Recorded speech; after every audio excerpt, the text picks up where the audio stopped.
5, 4, 3, 2, 1.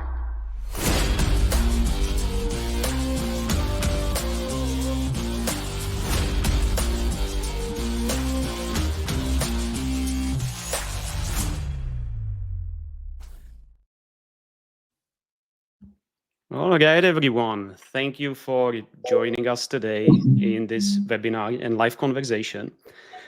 Before we start, I would like to ask you today, we will be talking quite a bit about geography. So why don't you drop us a comment and tell us where you are coming from? Always interesting to see where we have attendees from. Now, for very quick introductions, my name is Martin Zuzek. I'm working at Bitdefender, not surprisingly. And part of my responsibilities is that me and my team are working on public education about ransomware. So we are documenting what are the latest trends, what's happening with different groups. We are reporting on different investigations that we've done with labs and MDR teams, for example. And again, like we are trying to educate public about what is the ransomware today and how to best protect yourself again. Today, I am joined by Alex Koshoy, my colleague. So Alex, why don't you tell us a little bit about yourself? Hi, Martin, and hello, everybody. My name is Alex. I'm the Chief Security Strategist for Bitdefender. I'm one of the, let's say, dinosaurs here. I've been here for the past 20 years, and it's actually my first and only job. So basically, I've been doing, let's say, cybersecurity for my entire professional career. And yes, ransomware is quite an interesting topic, and that's what we will discuss today. We've seen it closely for the past 30 years, because that's how long ransomware has been there. Bitdefender's like 25 years, so we've been monitoring what's going on for a very long time. And together with Martin, we hope we will entertain you here today. Sounds good. So let's get started. And first, I would like to say we will have around 20 to 30 minutes of conversation. So one of the things that we are going to assume is that you are familiar with ransomware as a service, just the basics. So you know that we have different roles. We have operators that are running the platform. We have affiliates that are independent partners. We will not go into too many details of how this works. But instead, we will start talking about the people behind and the psychology, who are they, how they think, what motivates them, and so on. So I would like to start talking about operators first. And with operators, there is one kind of big elephant in the room that's almost impossible to avoid. And here comes the geography part, where I would say pretty much all the operators today are based in a single country, and that is Russia. And here is the thing that I actually shared with Alex, and I think it's really interesting stuff. We are both originally, I live in the United States, in Florida. So if you see something behind the window, the hurricane arrived. Alex lives in Netherlands, but we are both originally from Eastern Europe. And what I find interesting here is that a lot of analysis are missing this kind of like cultural aspects and the context of this pretty much part of the Europe. So I would like to talk a little bit about that one as well.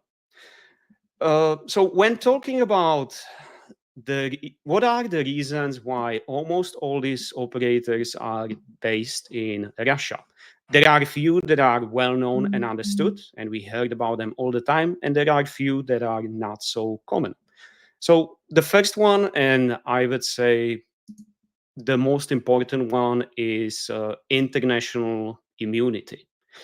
So really, if you look into it, in 2001, there was the Budapest Convention on Cybercrime, which was pretty much, Alex knows more about this than I do, but essentially what it is definition of what we understand as cybercrime, and then agreement about international collaboration to bring down these cyber criminal groups.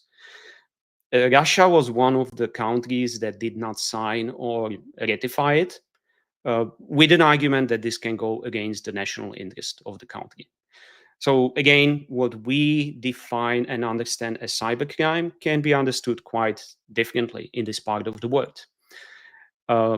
So another thing that is really important here to understand is if you are based in Russia and you follow a couple of unwritten rules, you are pretty much safe from the law enforcement agencies in the country.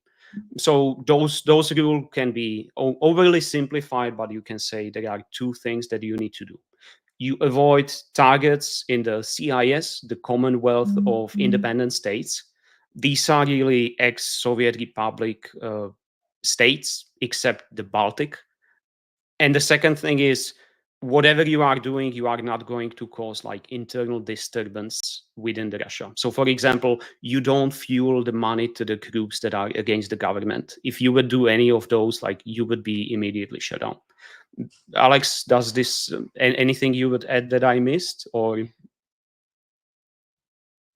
Not right now, but I will have some comments later. Okay. I'm preparing them. Yeah, perfect. Keep it going. So this one, like this first argument, we've heard it many times. Like this is nothing new. This was documented a lot. Now the second one is there are actually limited work opportunities. So one of the things, again, I'm coming from Eastern Europe, so and I'm coming from like very close to this part of the world. If I would stay there, I know what would be my opportunities and what would be my salary if I would find a normal job in IT versus if I would decide to like get into the cybercrime. So in my case, I decided to spend 15 years going to multiple countries until I got to the US. But I understand this struggle. So here what you see is that a lot of these criminals, they actually started in IT. And they quickly realize that they just don't have opportunities. So there is a lot of disappointment. There is a lot of disillusionment about like what they can achieve if they are good guys, essentially. So there is very strong sentiment here that it's very easy for people in the West to build career, and it's not fair. So you see this in the mentality behind, where they are often pretty much punishing the companies for how easy it is for them to run business in the West. You see this like all the time. Another thing that it maybe is surprising to many people, if you look at where these threat actors are located, a lot of them, they are not in Moscow. They are not in like the big cities. They are very often in rural areas. They are closer to Siberia. Again, they are in the regions and the parts of the Russia where it is hard to find a good paying job. So again, limited work opportunities, and this leads to disillusionment, and this effectively leads to them punishing the West, how easy it is to work for companies in the West. Yeah. We had this first-hand experience in Romania.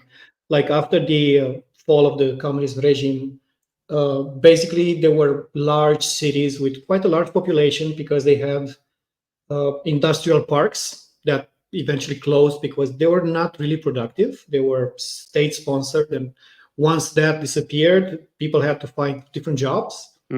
That actually went into real poverty because the people were educated to work in a factory, not to find something else, right? They had to reshape their entire education in order to get new jobs.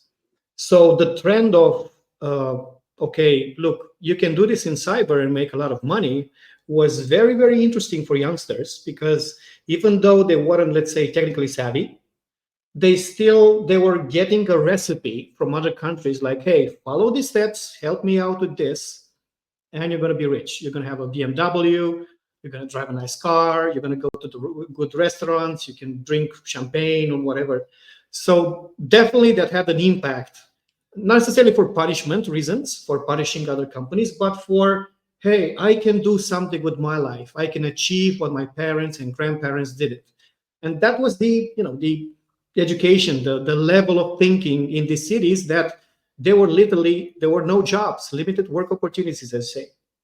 Yeah, exactly. And this is actually a good transition to the next part, which is, and it's hard to explain from someone who didn't, like, we that grew up in the East understand this kind of, there is acceptance and tolerance in the society here. And what this means is a lot of these cyber criminals, how does it start? Uh, they have a cousin. The cousin is driving amazing car. They talk to him like, how can you afford this? They realize like he's frauding Americans, for example. They don't see any consequences. They just see like this is working for him and nothing bad is happening to him. So there is that motivation of, hey, I want this too. And because the actual crime itself is distanced, the society doesn't really see this as a bad thing. So my background is economy, and if you have a look at the lifestyle of the cyber criminals, you can see this is example of the trickle down economy that actually works. They earn huge amounts of money and then they spend them in the local communities. So people around them don't see the impact of those crimes. What they see is, hey, we have this guy, he's bringing all this money to communities, he's spending them, he's drinking, he's living like luxurious life, but he paid us to build his new house, new pool, and so on. So again, in the society itself, this is much more accepted than you would probably expect. And the second similar thing is that there is also the legacy of the underground. So, for example, you have the services that you need. Money laundering could be one example. So you already have established foundation that you can just join and easily grow, and there is not much that you are going to see. So for many of these people, you are going to see like, how do they describe this for their families? They will say, hey, I'm consultant for American companies. I help them to improve security. And people, like, no one is really buying it, in my opinion. I really don't believe it, but they just don't really care that much because they see he's feeding the family, he brings the money, he's doing like a really good job. We are proud of him.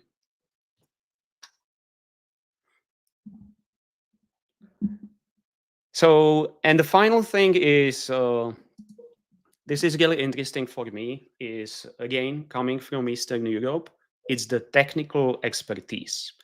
Uh, so there is and there was historically very heavy focus on STEM education. And I just cannot stress this enough because I see this kind of understatements all the time, where there is amazing technical expertise to be found in East. There is a reason why we at Bitdefender, we have hundreds of security researchers centered around universities in Romania, because for us, it's combination of amazing technical talent, again, connection to academia. It's a NATO country, it's part of European Union, and it geographically, the proximity is very close to where these attacks are coming from. So that is the reason why the threat intelligence that we have is like top that you can buy in the world. So again, I still see that people underestimate the technical expertise and capabilities of these people, but there is the whole education for decades focusing on this technical expertise. Now, there is also another aspect that yes. Before we go to that, I just want to quickly make a comment that the technical expertise in this part of the world is I want to say super high, but high. And we as a company, as Bitdefender, we had this first experience when we first started, when we founded the company.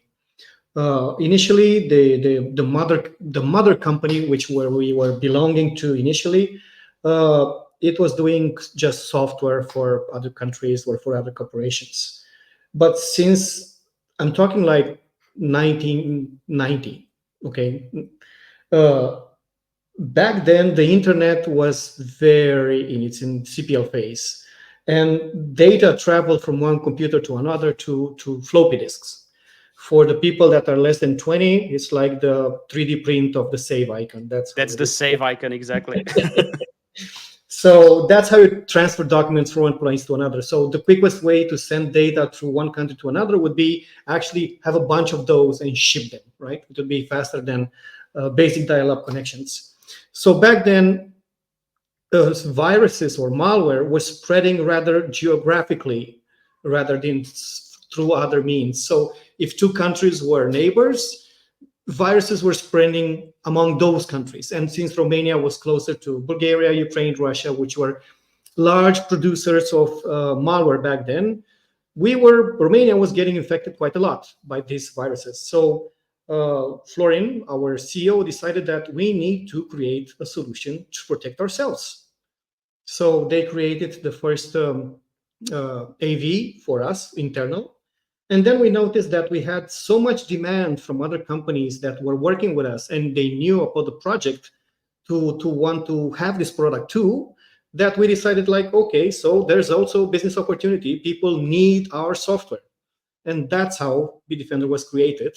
And that's why this is like not a secret, but I can tell you that at least for Bitdefender, almost all the technical people are based in Romania, close to the technical universities that we have. Outside Romania, we have less technical people. We have other support teams that work for the company.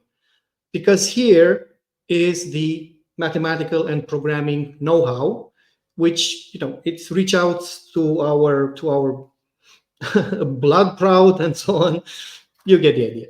Exactly. We are a global company, but the research is still like Romania because, again, amazing talent, technical education, very close proximity to where the threats are coming from. So that is a big part of our differentiator and how we approach this. Now, there is one part about technical expertise that I found fascinating, and I've seen very little actually about this. And that is the relationship between mandatory conscription and the technical expertise. And again, ransomware indirectly. So again, growing up in Eastern Europe, in my country, we did have the mandatory conscription service.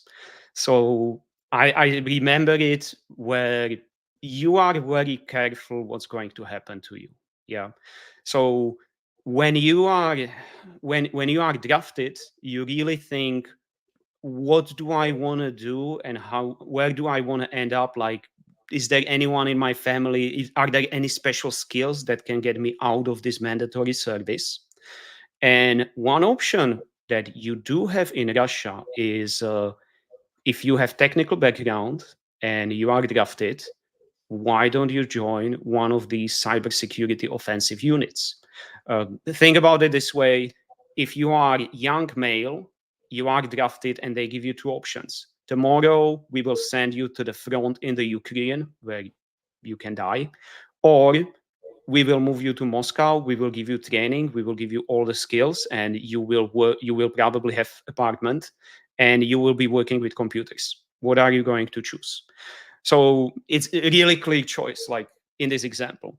So what we are really seeing here, and this is based on the CISA has quite interesting documentation of how these different agencies operate with cybercrime underworld, essentially. What they are documenting is that a lot of practices are shared. So a lot of practices that you will see by the cybersecurity units are similar to the way how some cyber criminals operate. And one of the potential explanations here is, yes, when they were much younger, this is what they were doing. Then they were drafted, so they joined and they brought all this know-how. Another explanation always is plausible deniability. If the TTPs are very similar, then you can always say, hey, this was not us. But again, like it's really hard to prove any of this. But again, if you already have know-how and you are drafted, why don't you bring it with yourself? Second thing related to conscription that is interesting for me to think about it this way is, let's say that you accept this offer and you move to one of these units, you are going to get training. You will get training in cybersecurity, of course, but maybe more importantly, for operator, you are going to get training into how to perform operations, logistics, how to organize military operation. That's completely different skill.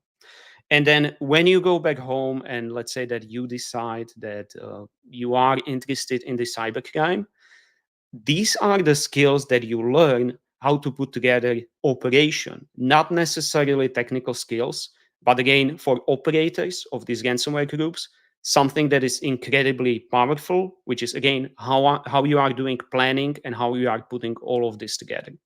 So the relationship between this technical expertise on one hand, where you have the formal technical education, and then you are actually going to learn how to operationalize it thanks to the conscription, thanks to the drafting.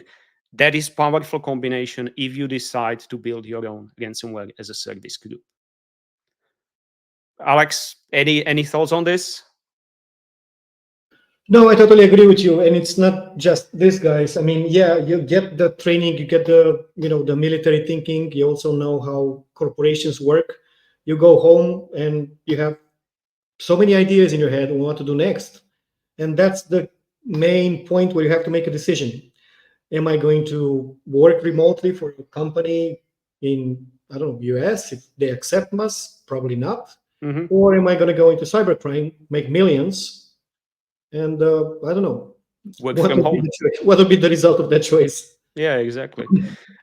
So the final note here on conscription is we've seen it mentioned. I believe, if I'm not mistaken, Logbit mentioned it in one of the interviews that after the war started, they've seen decrease in affiliates because many of them were trying to leave the country to avoid the draft.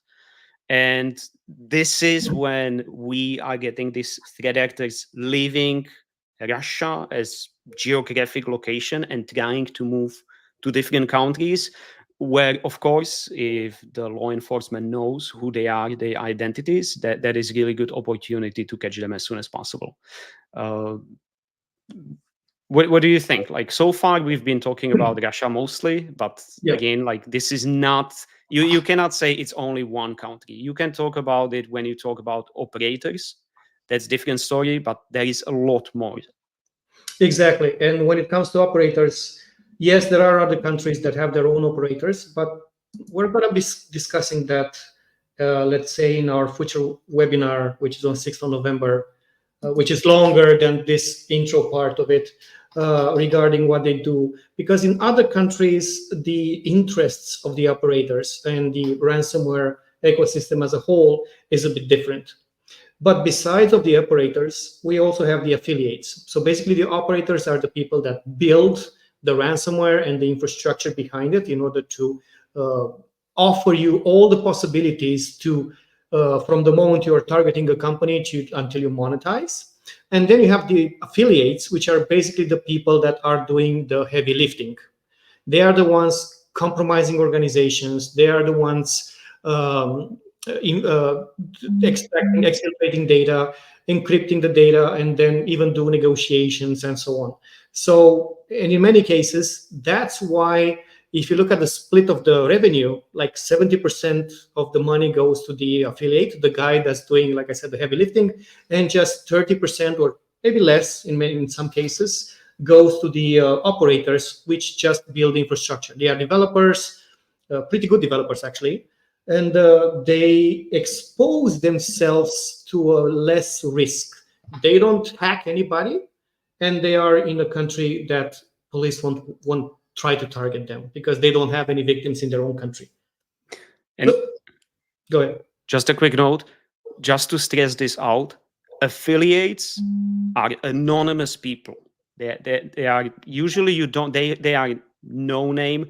Again, they keep majority of the funds. One of the most common misunderstandings about this whole ecosystem, like, they are at the core of it, and I still see everyone, mostly including myself today, mostly talking about operators, but I cannot stress enough, like, affiliates are the real core of this ecosystem. Sorry, Alex, Exactly. back to you. And while, as you were mentioning, the operators are based in Russia, the affiliates are based all over the world. It doesn't really matter. I've seen affiliates in Romania, in the United States, in Canada, Mexico, you name it. We have affiliates everywhere because They know their, let's say, business ecosystem. They know the companies that work there. They know what software they use, what's the technology stack, and they know how to target them. And there are various types of affiliates depending on their skill set, their expertise, their modus operandi. For instance, you have their so-called access buyers. So these are the people that are very good into doing everything that happens after you get access into an organization. They don't know the whole hacking part, or they don't want to waste time scanning the internet for vulnerabilities or spamming or phishing.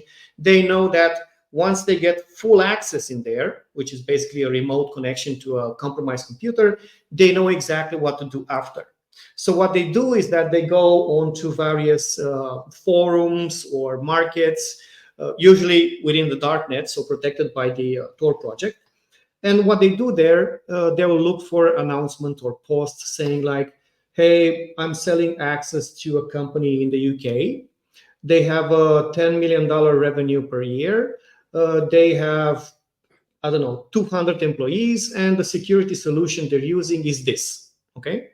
So the affiliate will look at the announcement, will look at whether or not the security solution detects the ransomware he is using, because if it's using it, if it detects it, it's no point into buying access there and deploying ransomware because it's going to be detected.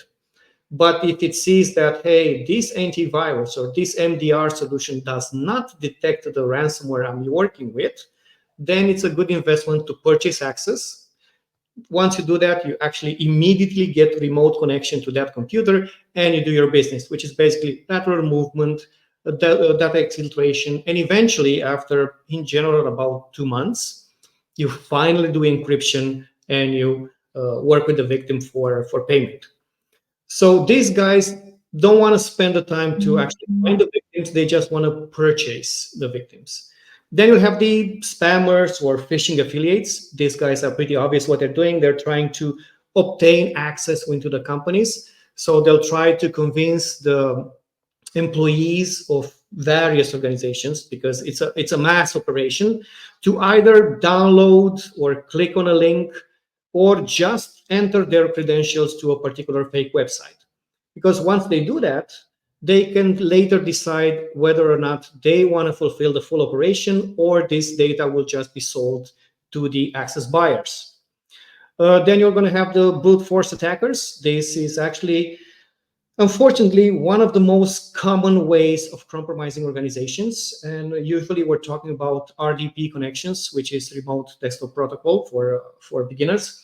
The idea is that 60% of the ransomware attacks start from an RDP connection. And brute force with compromised passwords from all over the internet. Probably there are billions and billions of passwords over the internet that you can use, but also some particular leaks are related to the company you're working for.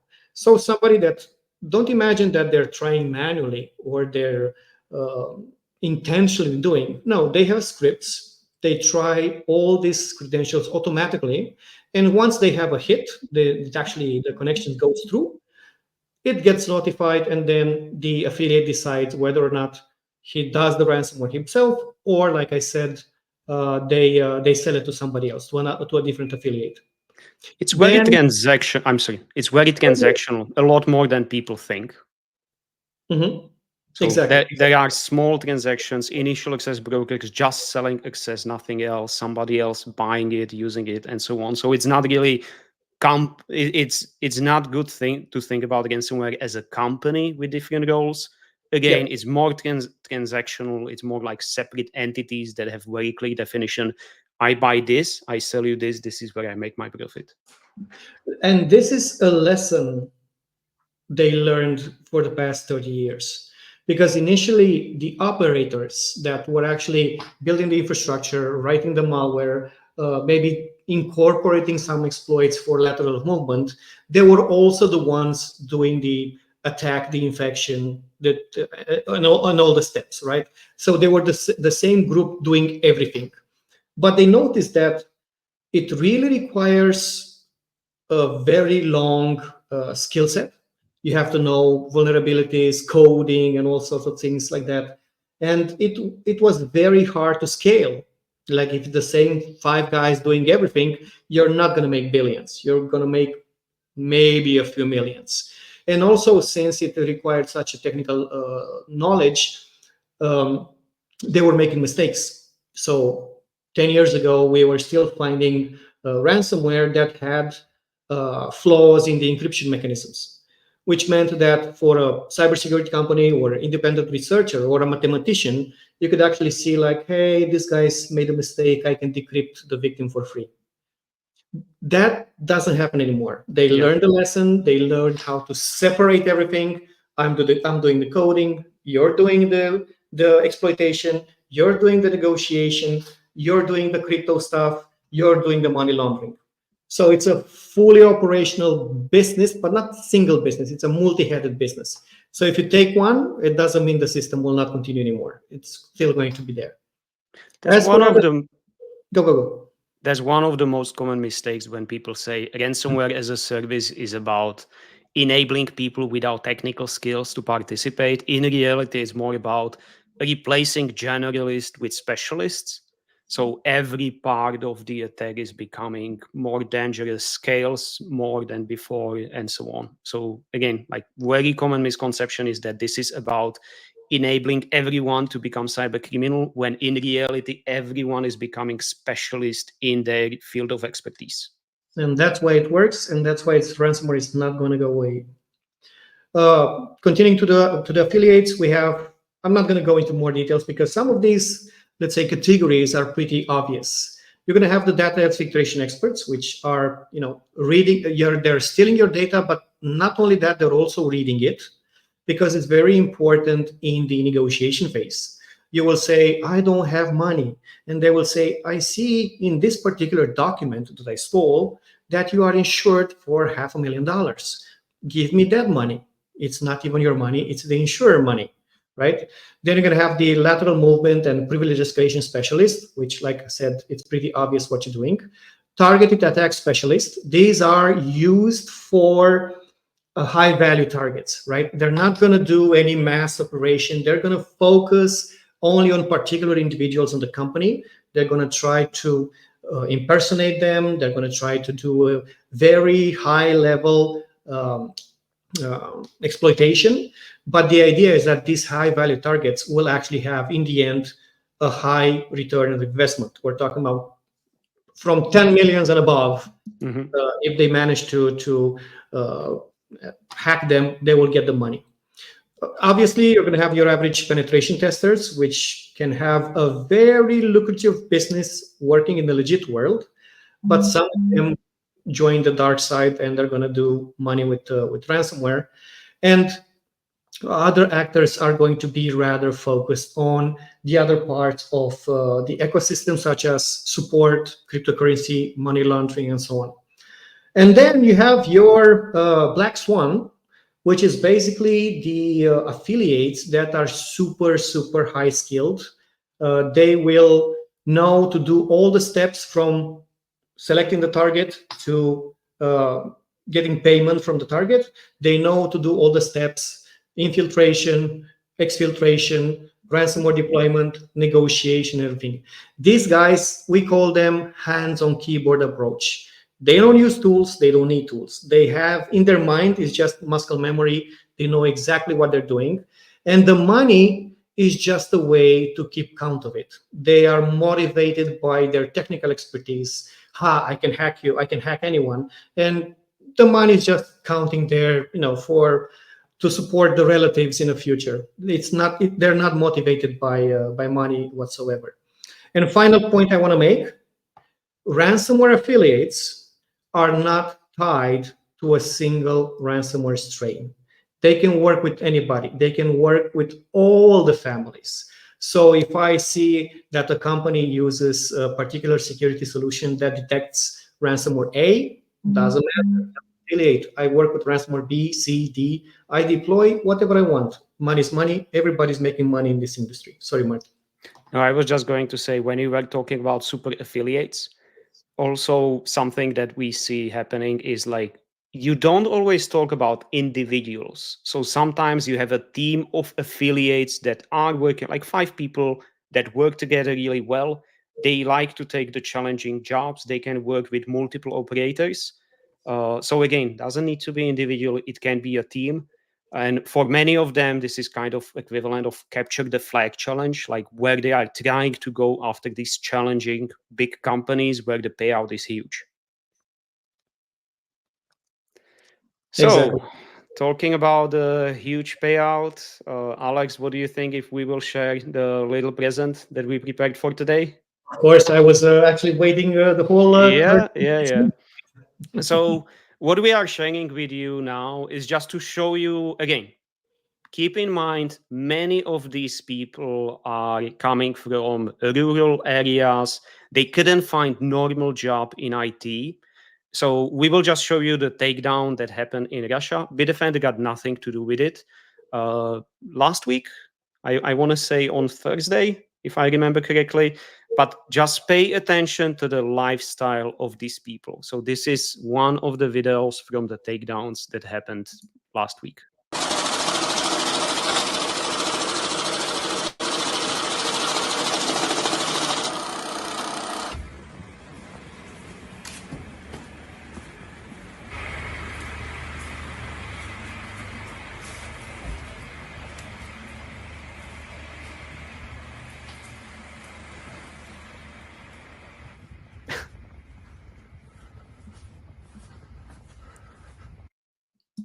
So this was just a little glimpse at the lifestyle, and again, that the motivation behind is really financial. There are a lot of excuses, there are a lot of factors that are in it, but after all, they go into this for money. Most of them. There are very few that do it for other reasons.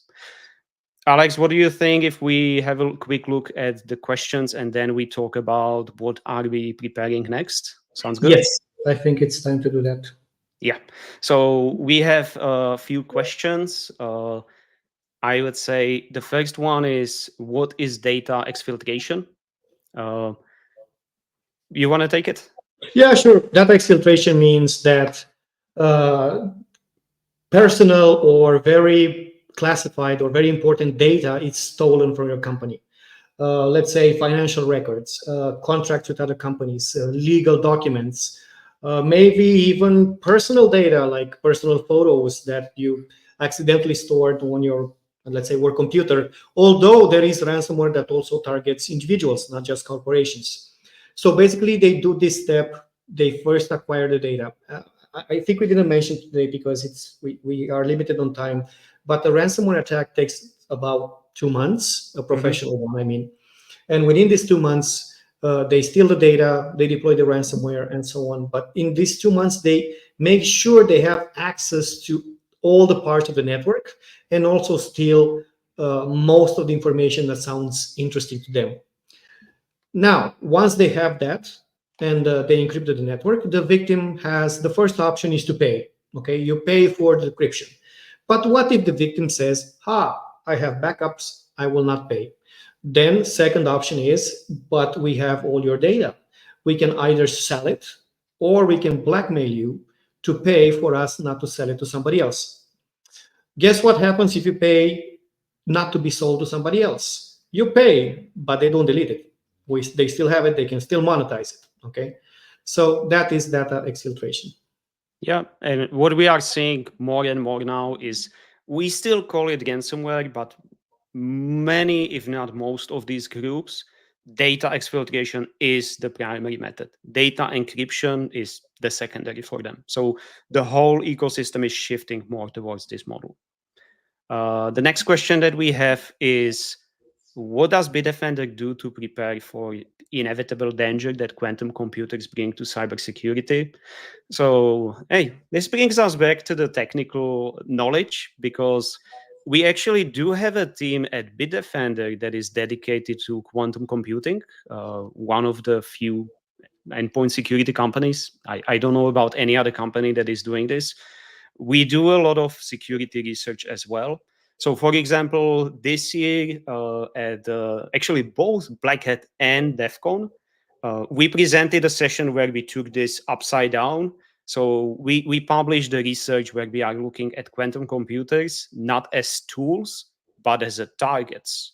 How can you go about attacking quantum computers? So again, this is something that we've been researching for a few years now. We have five. Oh my God. Okay. We have a dedicated team established 5 years ago on cryptography, which includes quantum and so on. Okay. And I see that we have a few more questions. We will follow up later because we are, of course, way over. Always good conversation. Now, before we go, I would just like to say, if this was interesting for you, and I hope yes, we are planning the follow-up webinar that is going to be on November 6th.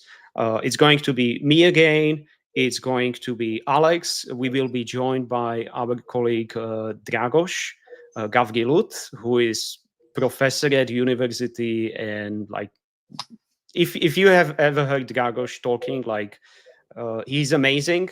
And we will expand on this topic. We will also look more into, for example, how attribution works. So how do we know who's what? Even if the single ransomware group will change the name, we still know who it is.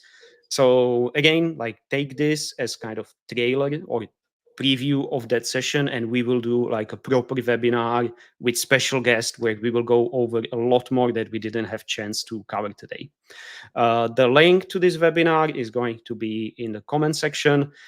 I would also like to mention a couple of other resources that we have. One is the website that is dedicated to our fight with cybercrime, where we are documenting all the collaboration with law enforcement agencies. The next resource that we would like to share with you today is Bitdefender Threat Debrief. It's a monthly report where we are documenting what's happening with the ransomware, are there any new groups, who is claiming which victims, what to be aware of, are there any changes. So again, one of the dangers of ransomware is that it's constantly evolving. And I see this happening all the time when people think they understand ransomware because they studied it in 2020, and they kind of miss that it keeps evolving, and today it's completely different than it was 5 years ago. And finally, the last document that we have is the ransomware white paper. That is the single document where we actually focus a lot of effort, because it's not only about us telling you, hey, buy Bitdefender because it's the best. It's the document where we are trying to document, you want to understand the most typical ransomware attack this year. We will describe it for you with all the stages, and we will also explain which security controls are most effective against initial access brokers, affiliates, against the actual encryption event itself, and so on. So again, a couple of resources, check them out in the comment section, and hopefully we will see you all at the big webinar early in November. I'm looking forward. Alex, always pleasure talking with you. Yeah, and I was looking over the questions, and there's quite a bunch that are super interesting to discuss about, like very good talking points for us. I promise if you register to the webinar, we will address them there. Not necessarily as a, hello, we have this question, this is the answer, but we're going to include in the webinar the content that will answer your question, because it's important to address everything. Absolutely. All right, everyone. Thank you very much. Stay safe. Have a good day.